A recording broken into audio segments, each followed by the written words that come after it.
live on the set in the Science Center in Munich with Mallory Diess.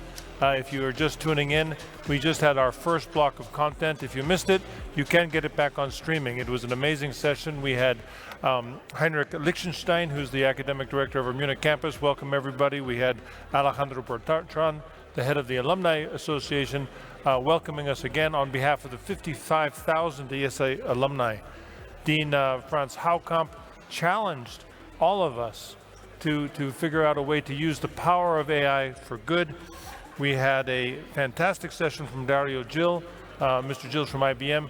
He explained a little bit the foundation, how this technology has evolved in the last couple of years, and what he called foundation models is really the breakthrough which is allowing AI to affect so many parts of society.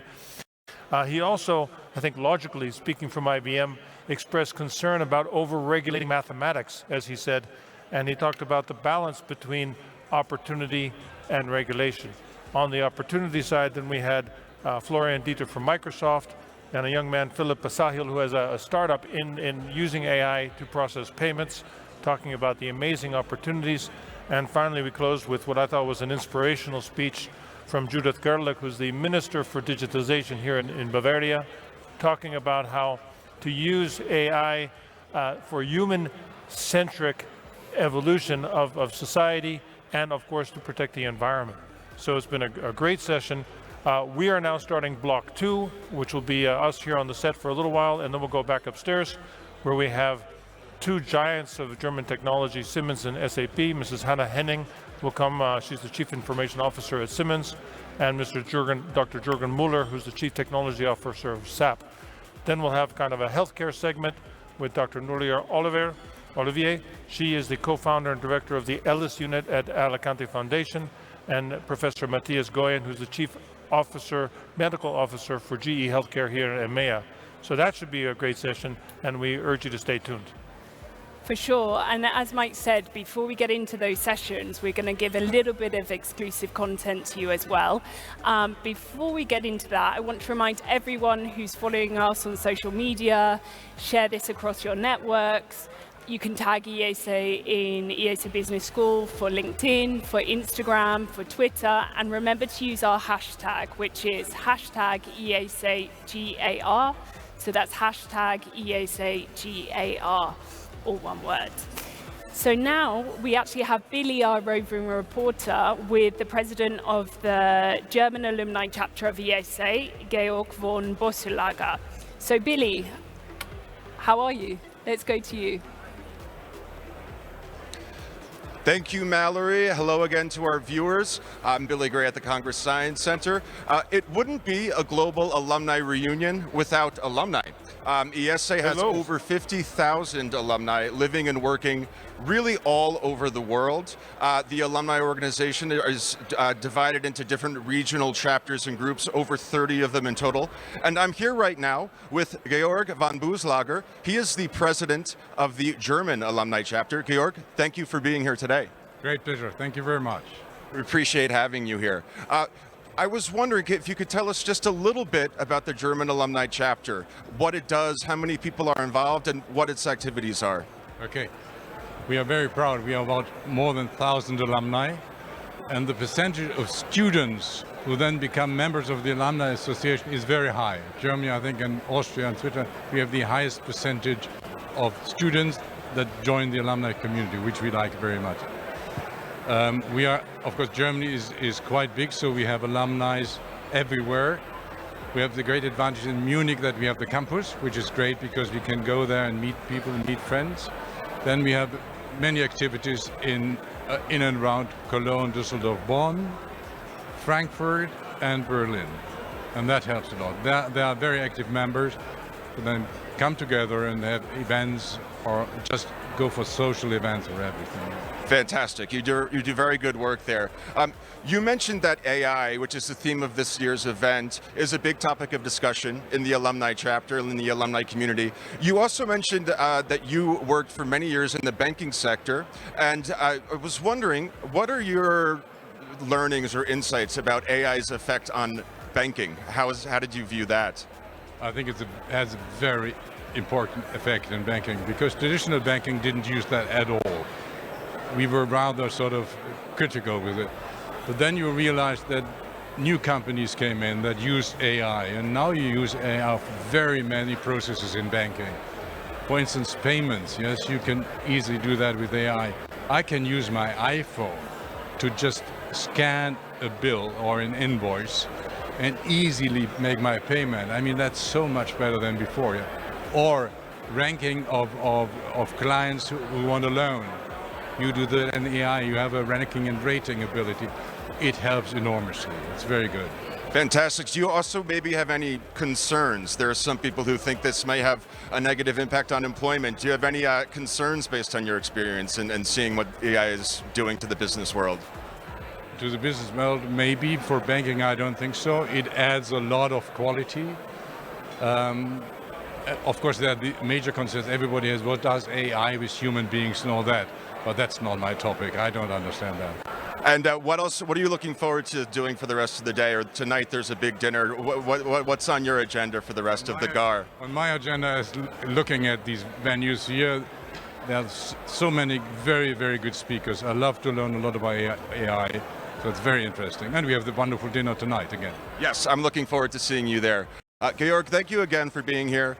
We are now going to go to a video with the IESE professor Javier Zamora.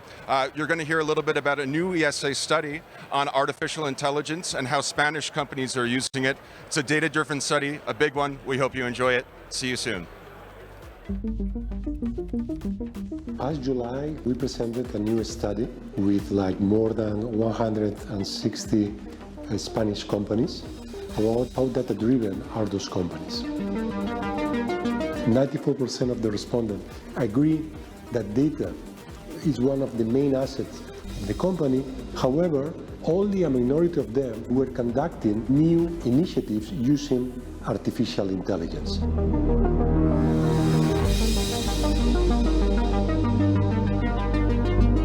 Data scientists, by the name, they require data. And this data normally in many companies is not located in a single repository ready in order to train those models. And the data engineers, they need to browse and to fetch those data in the different IT data legacy systems that the company have.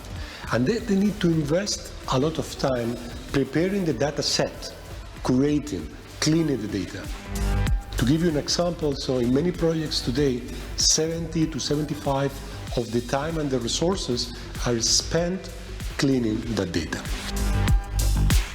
We found that in many companies, there is a gap between the expertise who are preparing the models, the data scientists, the data engineers, with the real knowledge of the company.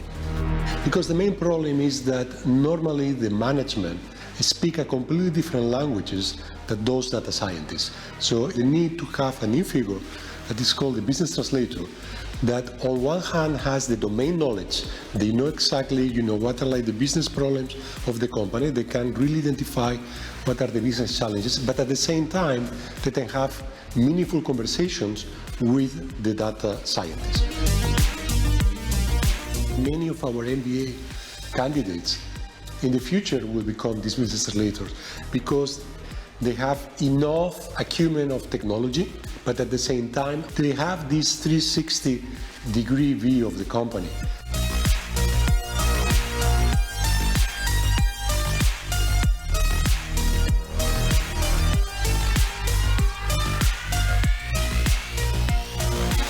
Today, we heard from Dario Gil, who is Senior Vice President and Director of Research at IBM.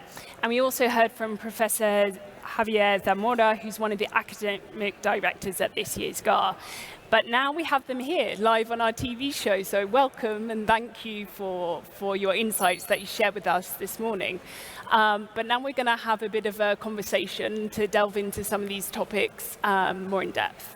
So first of all, Dario, tell us a bit about the latest advances in AI. How are you using them currently now at IBM? I think undoubtedly the most exciting thing happening in AI right now is this idea of self-supervision at scale. And what that means is that for people who follow the field, the last decade of AI has been about deep learning and having large-scale neural networks that you train through lots of examples that humans had to first label. So let's say you wanted to use it for a translation between English and Spanish as an example. So people had to label lots of sentences that pair the English and the Spanish translation. And then eventually the neural network, the AI system, would learn more broadly. But that was very labor intensive, that process of training.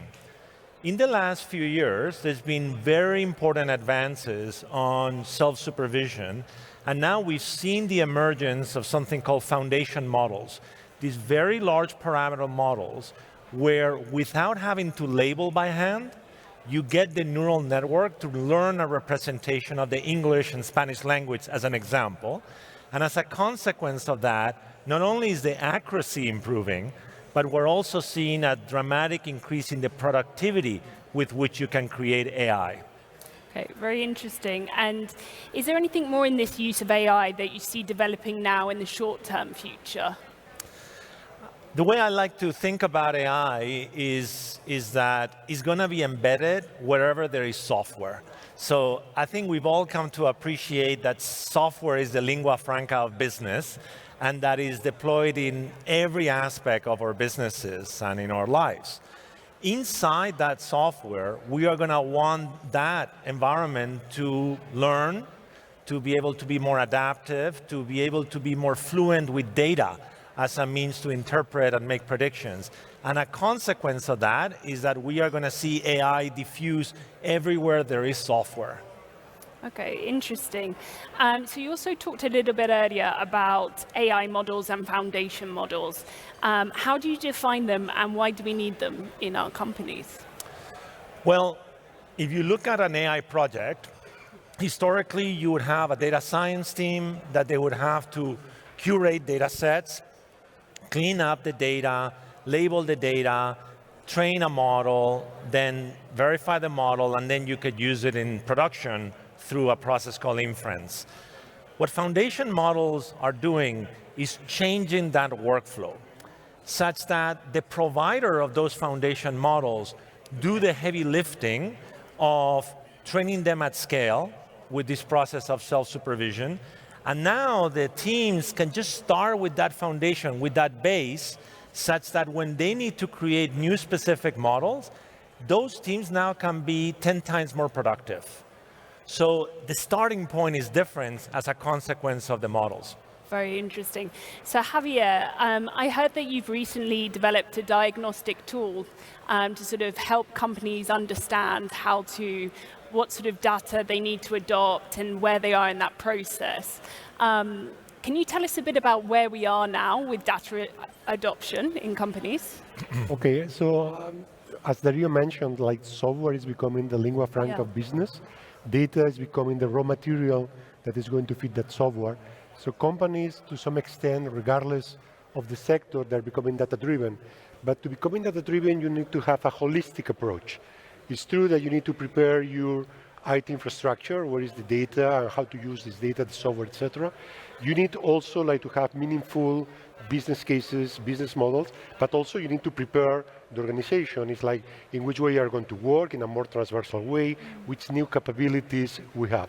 So we are seeing that depending of the region, so we're still like in year one, year zero of this road, in order how we can really extract the value of the data.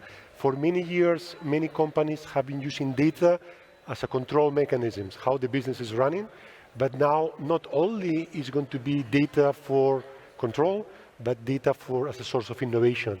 And this requires basically to prepare in this holistic approach that always also operating in a context where there's going to be regulation and what are going to be the limits and what are going to be the benefits we can use with this technology.